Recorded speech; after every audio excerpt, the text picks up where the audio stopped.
चीन अपनी हरकतों को लेकर पिछले काफी लंबे समय से दुनिया भर के देशों की नजरों में बना हुआ है। कोरोना वायरस हो या फिर चीन का अपने पड़ोसी देशों पर धाक जमाना हो, इन सब को लेकर दुनिया भर के कई देश लगातार अपनी चिंता जाहिर कर रहे हैं।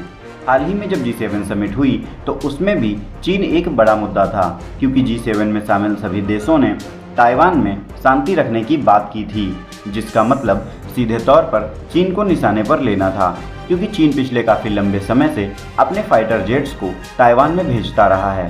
इसीलिए ताइवान की सुरक्षा को लेकर अमेरिका ने इस विषय की शुरुआत की थी। इसमें सबसे मेन चीज़ यह है कि ताइवान को लेकर हुई मीटिंग में प्राइम मिनिस्टर नरेंद्र मोदी भी वर्चुअली ज्वाइन थे।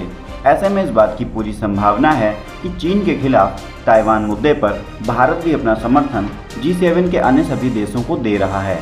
यही वजह है कि चीन भारत सहित G7 के सभी देशों को अपनी ताकत दिखाने में जुट गया है। नवभारत टाइम्स में छपी एक रिपोर्ट के अनुसार G7 में ताइवान का मुद्दा उठने के बाद चीन तिलमिला गया। इसके तुरंत बाद उसने अपने तकरीबन 28 लड़ाकू विमान ताइवान के एयर स्पेस में भेज दिए।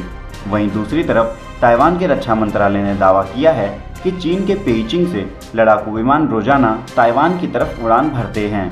हालांकि 28 लड़ाकू विमानों की घुसपैठ को ताइवान ने अब तक की सबसे बड़ी घुसपैठ बताया। इसके अलावा ताइवान ने यह भी बताया कि चीन के द्वारा भेजे गए फाइटर जेट्स में J-16 और J-11 लड़ाकू विमान भी शामिल थे।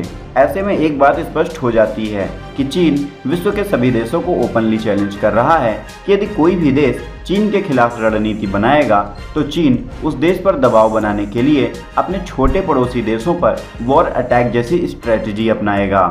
फिलहाल इन्हीं सारे मुद्दों को लेकर अमेरिका और चीन में काफ़ी ज़्यादा तनाव बना हुआ है, जबकि भारत और चीन के रिश्ते भी इस दशक के सबसे खराब स्तर पर हैं।